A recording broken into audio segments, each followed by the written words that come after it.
नमस्कार। आज हम बात करेंगे कि आज हम जिस मनुष्य को देख रहे हैं, जो जगत के कार्य कर रहा है, चल रहा है, फिर रहा है, जगत का व्यवहार भी कर रहा है, अपना भरण पोषण भी कर रहा है, छोटी बड़ी नौकरी भी कर रहा है, छोटा बड़ा धंधा भी कर रहा है, जो कुछ भी कर रहा है, और वैसे आज सभी लोग हमें ऊपर जिंदा दिखता है, मगर सभी इंसान भीतर से मुर्दा है, भीतर मरा हुआ है। आज बड़ी समस्या यह है कि ज़्यादातर लोग चेतना के मालिक बनकर नहीं जीते हैं, भीतर से नहीं जीता है, क्योंकि आज के लोगों की चेतना भीतर से पूरी मर चुकी है, क्योंकि हमने इस चेतना पे इतने प्रकार के कफन डाल रखे हैं कि वह कफन में से चेतना बाहर निकल कर जागृत भी नहीं हो सकती है।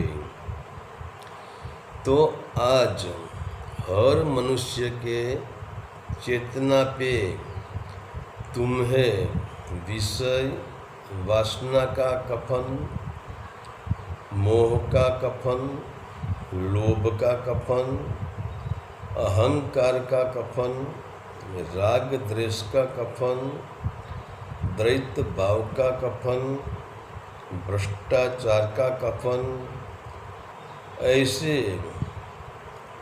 कहीं कफन हमने चेतना पे डाल रखे हैं। तो इसका अर्थ यह हुआ कि किसी भी मनुष्य के भीतर जीवन नहीं है। कोई भी मनुष्य बाहर से जिंदा दिखाई देता है, मगर भीतर मुर्दा है, भीतर मरा हुआ पड़ा है, क्योंकि सबके पास ऊपरी तल का जीवन है, लहर जैसा जीवन है, जो बनता है और मिट भी जाता है। तो जीवन कभी बाहर नहीं है, जीवन भीतर है, मगर हम चेतना के तल पे नहीं, हम मन के तल पे जीते हैं, और वह भी मन का मालिक होकर नहीं, मगर हम मन का गुलाम होकर जीते हैं। तो वैसे तो ऐसा होना चाहिए कि मन हमारा गुलाम बनकर रहे और मन हमारी कठपुतली बनकर रहे, तो हमारी मर्जी से हम मन को नचा सकते हैं। मगर हुआ है उल्टा, हम कठपुतली बन गए हैं और वही मन हमारा मालिक बन गया है, और वही मन अपनी मर्जी से हमको नचा रहा है। तो इसीलिए तो आज हमारे भीतर भय है, घृणा है, नफरत है, राग द्वेष है, संशय है, बेचैनी है, क्योंकि बाहरी जीवन यानी अंधकार। तो तुम अंधकार में कैसे निर्भय रह सकते हो? तुम अंधकार में कैसे आनंदित रह सकते हो?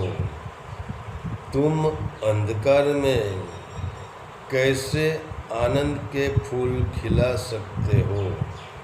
क्योंकि आनंद का फूल तो जीवन है। और जैसे सूर्य के प्रकाश बिना फूल खिल भी नहीं सकता है, वैसे हमारे भीतर सत्य के प्रकाश बिना जीवन कैसे खिल सकता है? हमारे भीतर आनंद का फूल कैसे खिल सकता है? इसीलिए तो आज हर इंसान कुरूप दिखाई देता है, मुरझाया हुआ दिखाई देता है, निराश दिखाई देता है। इसका एक ही कारण है कि हम मन के तल पर जीते हैं, मगर भीतर चेतना के तल को हम छोड़ देते हैं।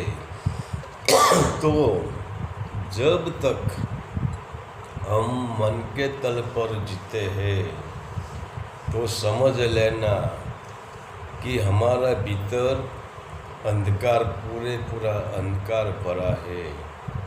और अंधकार में कैसे जीवन हो सकता है? अंधकार में कैसे हमें आनंद मिल सकता है?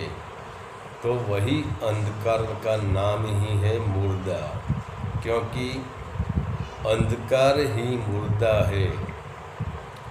तो आज तुम साधु देखो, संत देखो, सन्यासी देखो, संप्रदाय वाले देखो, कोई पदाधिकारी देखो, कोई महान पद डिग्री वाला देखो, मगर जो है वह आज पूरा संसार में जो लोग जी रहे हैं, तो वह ऊपरी तल पे जी रहे हैं।